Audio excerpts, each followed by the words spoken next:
Assalamualaikum warahmatullahi wabarakatuh. Yang kami hormati Kiai Haji Muhammad Hasan Mutawakil Alawah SHMM. Yang kami hormati Asosiat Profesor Dr. Abdul Aziz Wahab BAMAG. Yang kami hormati Ustazah Kustiana Arisanti MPD, yang MPDI.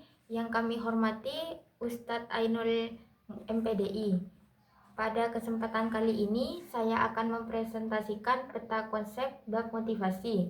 Di dalam peta konsep ini terdapat 3 pembahasan utama, yaitu apa fungsi motif, dan yang kedua, motif dan motivasi, dan yang ketiga, teori motivasi. Baik, saya akan menjelaskan satu persatu. Pertama, yaitu tentang fungsi motif.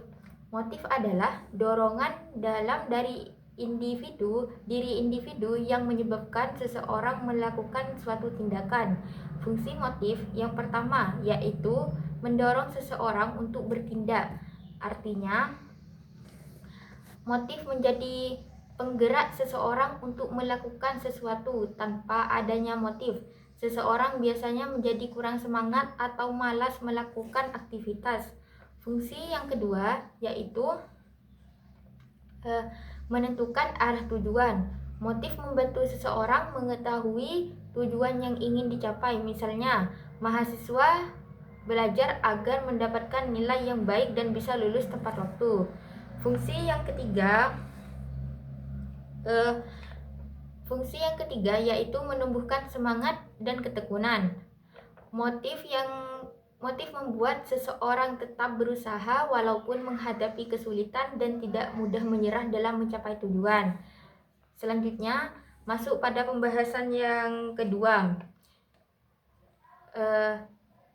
yaitu motif dan motivasi. Motif adalah dorongan yang berasal dari dalam diri seseorang, sedangkan motivasi adalah proses yang menggerakkan seseorang untuk mencapai tujuan.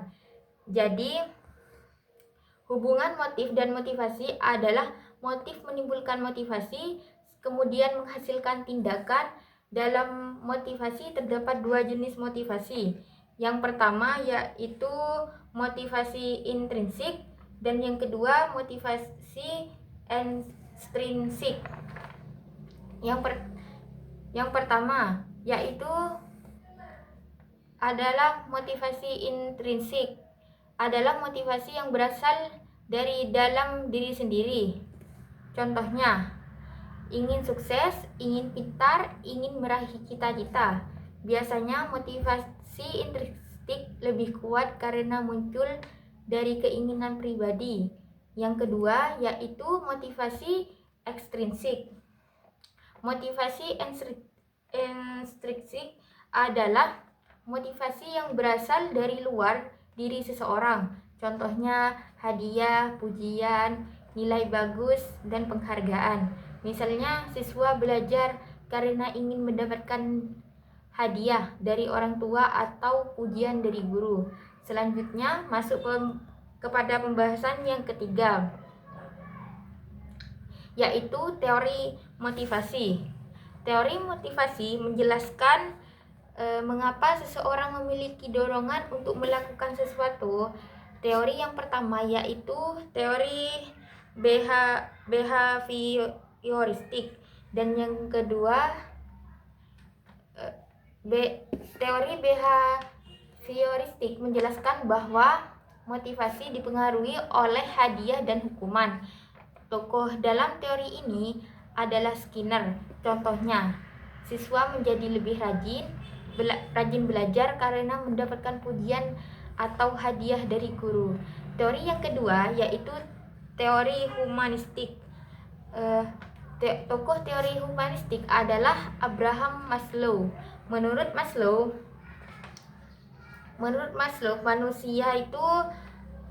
manusia memiliki beberapa kebutuhan. Yang pertama, kebutuhan filosofis, dan yang kedua, kebutuhan keamanan, yang ketiga yang pertama kebutuhan filosofis, yang pertama kebutuhan fisiologis, dan yang kedua keamanan. dan yang ketiga kasih sayang, dan keempat penghargaan, dan yang kelima aktualisasi diri. Teori berikutnya yaitu teori kognitif. Teori kognitif yaitu menjelaskan bahwa motivasi dipengaruhi oleh cara berpikir dan tujuan individu. Jika seseorang memiliki pola pikir positif dan tujuan yang jelas, maka motivasinya juga akan meningkat. Dan teori yang terakhir yaitu teori sosial. Teori sosial menjelaskan bahwa motivasi dipengaruhi oleh lingkungan dan interaksi sosial. Contohnya, lingkungan pertemanan yang rajin belajar dapat memberikan pengaruh positif kepada mahasiswa lain. Dari seluruh pembahasan tersebut dapat disimpulkan bahwa motivasi sangat penting dalam proses belajar karena dapat mendorong seseorang mencapai tujuan dan meningkatkan semangat belajar. Sebagai mahasiswa, kita harus memiliki motivasi yang baik agar lebih semangat, disiplin, dan tidak mudah menyerah dalam belajar. Mungkin itu saja yang dapat saya sampaikan. Terima kasih atas perhatiannya. Wassalamualaikum warahmatullahi wabarakatuh.